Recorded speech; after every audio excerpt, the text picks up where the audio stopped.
घर में अपने यहाँ 1 शालिग्राम शिला होनी ही चाहिए। नहीं रखोगे भगवान का ये रूप तो भगवान का अपना विग्रह में शक्ति स्थापित नहीं होगी। आप देखिए मंदिर जहां भी राधा कृष्ण के, राम जी के होंगे वहां शालिग्राम शिला आपको विराजमान रहेगी।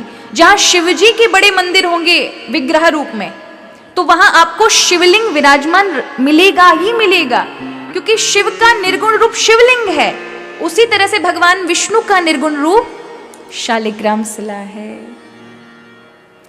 जब आप उनकी सेवा करते हैं, शालिग्राम शिला की सेवा करते हैं, तब साक्षात क्षीर साई भगवान नारायण की आपने सेवा की अपने हाथों से। तो शालिग्राम भगवान की सेवा तो बड़ी साधारण सी है। खूब पंचामृत से स्नान कराओ और उन पर खूब चंदन लगा दो, खूब इत्र की सेवा करो महाराज। तुलसी धर दो। जो तुलसी सर पे रख देता है उसके जीवन में कभी भी उसके प्रियजनों का विछोह से देखना नहीं पड़ेगा। कितना महान पुण्य है कि जो तुलसी जी को उनको धारण कराता है, अगर पति करा रहा है तो पत्नी का विछोह नहीं होगा उसको जीवन में, और पत्नी कर रही है तो पति का विछोह नहीं होगा।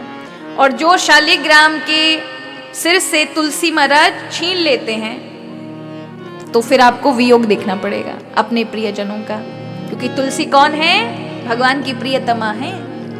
उनसे उनका संपर्क कराने से कोटि गुना गौदान का, स्वर्णदान का फल प्राप्त होता है।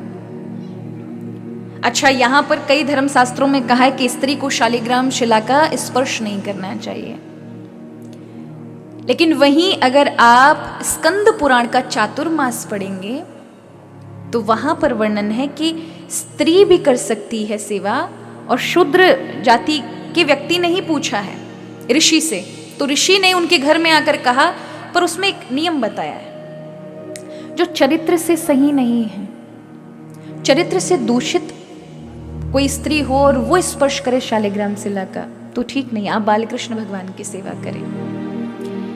अगर कोई चरित्र से, अपने कर्म से दूषित है, ऐसा व्यक्ति कोई भी हो, वो शूद्र हो, ब्राह्मण हो, कोई भी हो, वो स्पर्श करने योग्य नहीं है।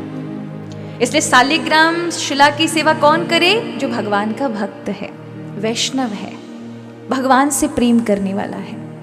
इसलिए आपको स्कंद पुराण का चातुर्मास खंड पढ़ना चाहिए। जिनको भी लगता हो कि स्त्री को करना चाहिए, कि पुरुष को करना चाहिए, कि शूद्र को करना चाहिए, कि नहीं करना चाहिए, वहां पूर्ण तरह से आपको पूरा, शायद लोमस ऋषि शूद्र के पास, जो एक भक्त शूद्र था जिसने सेवा की उनको बताया। उसने पूछा मैं शालिग्राम की सेवा कैसे करूं, तो उस समय वो उनको बताते हैं। वो चरित्र आपको पढ़ना चाहिए। बाकी धर्म शास्त्रों में तो बहुत विशेष महिमा शालिग्राम शिला की कही गई है। जिस जगह घर में शालिग्राम हो वो भूमि पूरी पवित्र हो जाती है। यानी जिस घर में एक छोटे से शालिग्राम भी विराजमान है तो वहां का पूर्ण, कम से कम जितना घर का दायरा है उससे भी अत्यधिक व्यक्ति के वो क्षेत्र पवित्र माना जाता है। जहां 1 लाख शिला विराजमान हो, लाख शिला शालिग्राम भगवान की, तो पूरा का पूरा क्षेत्र तीर्थ बन जाता है। समग्र तीर्थों का निवास वहां हो जाता है।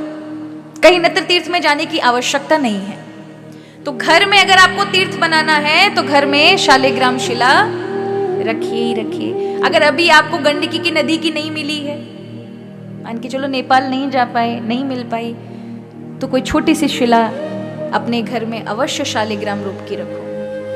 आजकल तो तीर्थ यात्राओं में बड़ी मिल जाती हैं, आप व्रज में भी जाएंगे तो शायद मिल जाए, पर प्राय महिमा गंडकी नदी की है। जो एक्चुअल में हमारा शालिग्राम भगवान जहां से निकलते हैं उसकी बड़ी महिमा है। वहां उसमें भी बका है, पिंगला शालिग्राम की शिला को कभी नहीं उठाना। पिंगला माने जब आपको कभी मौका मिले नेपाल जाने के बाद गंडकी नदी के किनारे शालिग्राम शिला को लाने के लिए, तो जो नदी के जल से भीगी हुई नहीं हो उस शिला को कभी नहीं उठाना चाहिए।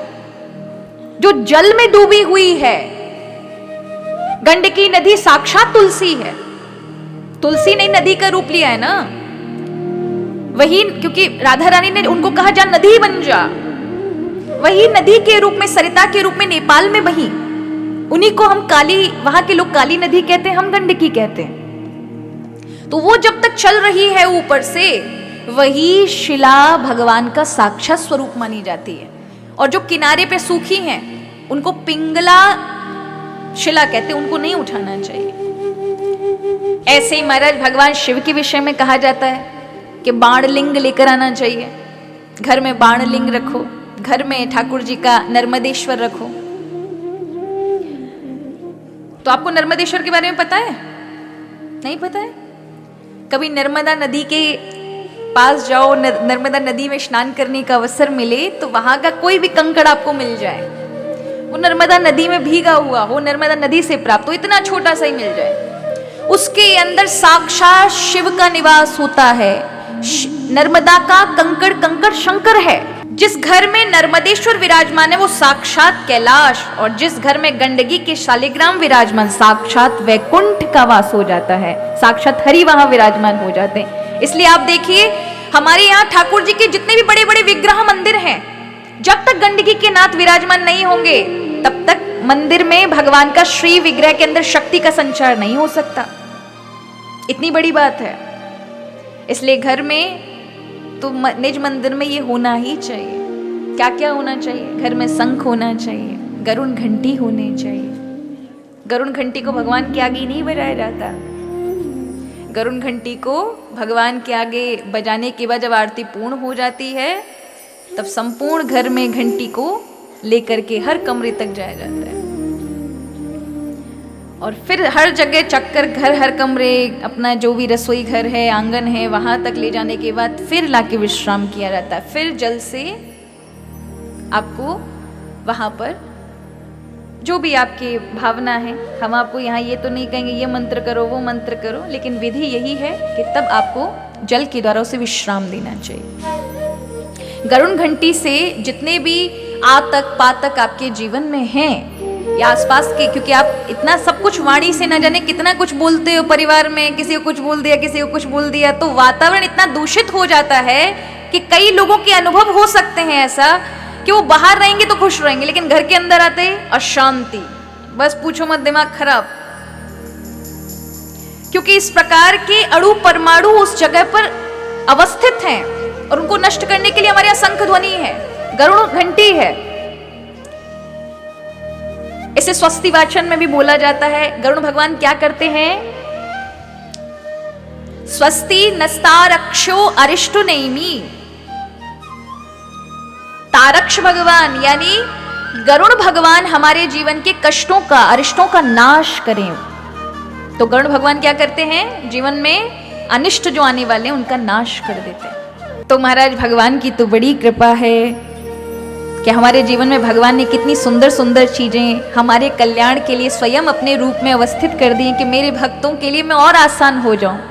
अरे भक्ति नहीं कर सकते, कोई बात नहीं, टेढ़ा मेढ़ा चल के कुछ भी कर लेंगे, मेरा स्पर्श ही पालें, इतने सरल हो गए भगवान। इसलिए भगवान से एक ही बात कहो, प्रभु हम तो हमारा जीवन आप ही के हवाले करें, हम तो आप ही के ऊपर सारी चीजें छोड़ रहे हैं।